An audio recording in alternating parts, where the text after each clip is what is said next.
Christopher Columbus. There are a series of great men in history. I wouldn't put him as a great man in history, although I would put Constantine. And I've done videos on him before. And I think he truly, at the end of his life, was a Christian. Now again, I don't want people to mix that up with the Christianity of the last 1,000 years, because there's a difference there. And there are many popular myths about him, kind of like the myth that the Pilgrims were the first Europeans to settle North America, or even English speakers. Because you have things like St. Augustine, where the Spanish were at, and then you had Roanoke, and then Jamestown. Jamestown was permanent settlement.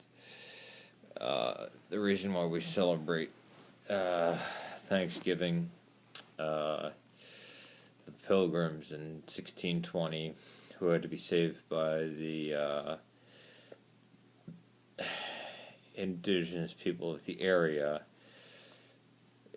was for religious reasons. It was to wipe out Christmas.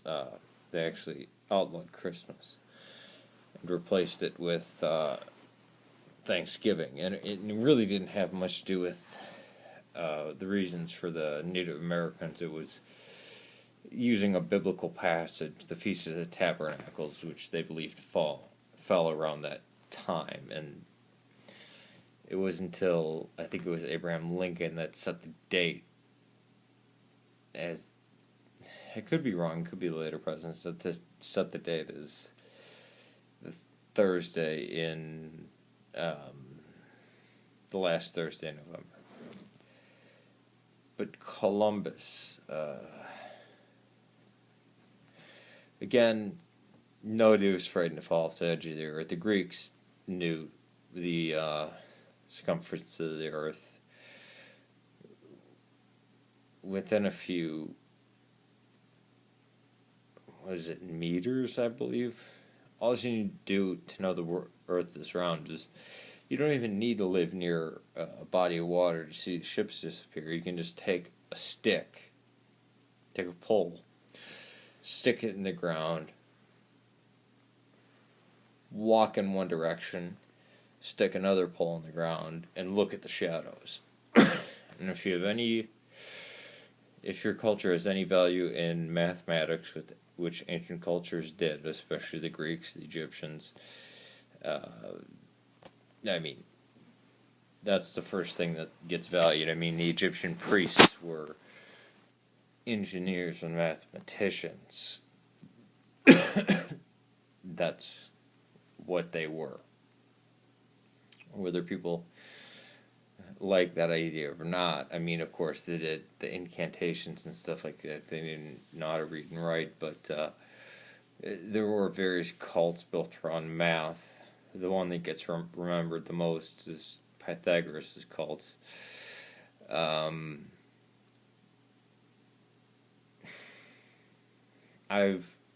After talking with someone face to face, my godfather, who's I guess currently still uses the title atheist, said that he believes that Christopher Columbus knew there was land there. The Norse had already found the land about 500-600 years before Columbus, and there were plenty of people getting blown off course, knowing that there was some body of land there. Now, he had to claim that it was India to get paid. So, to his dying day, he still said he made it to the Indies, because he didn't want to get, exiled, executed, or even worse, not paid. So, I think Columbus and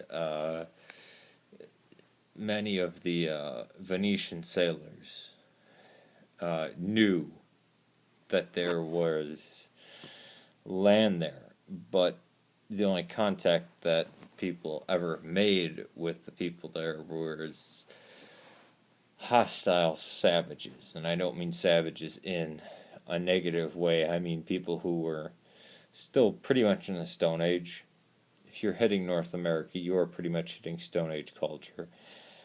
And those people were tough because they had to be. They kicked the living shit out of the Vikings. Vikings only stayed for maximum, 10 years? They were looking for gold, right? I mean, that's why Jamestown was set up, is Spaniards got gold. They thought that gold was north of there as well. So I think Columbus knew it was there. Columbus, I do believe we need to give credit for discovering America. Yes, I believe the Chinese made it. Yes, the Norse definitely made it definitively before the Chinese or the Latins, Columbus and the Portuguese and the Spanish. But we have to give the Latins the credit. Why? Because they permanently and forever connected two worlds. And the Mexicans are the descendants of two great warrior cultures, primarily the descendants of two great warrior cultures, the Spanish and the Aztec. As well as many of the Latin Americans, the Peruvians, it would be the Inca and the Spanish, although the Incans really died out because of the plagues that had ravaged Europe for centuries, the Black Death, the cholera, things like that, that the Europeans had natural immunity to many, many sicknesses that, I'm not saying they had immunity to the Black Death, but they had natural immunities to things that the Native Americans or pre-Columbian Americans didn't, and vice versa. So at the time that there was any nearing the Inca, I was kind of watching Orphan Black, and it pretty much my pausing caught up with me, and it went back. By the time Machu Picchu wasn't discovered until about 100 years ago. They were already gone. The idea of exchanging diseased blankets, that was, again, a myth caused by the white Anglo-Saxon Protestants, and actually caught up with them, because then it was propagated that the United States government gave infected blankets. I mean, you can trace these lies back. I want to do a video on somebody who, although never went to university, was not trained, actually uses the historical method and goes back to primary sources. Somebody I don't always agree with, and many people may hate. He goes by the name of Sargon of Akkad, and I'm going to make a video about him. But Columbus, I think he knew, because we knew the circumference of the earth, and if there wasn't land there, people would have starved. People would have died of thirst. So, peace to you. May God serve you, Syria and Ireland. Take it easy.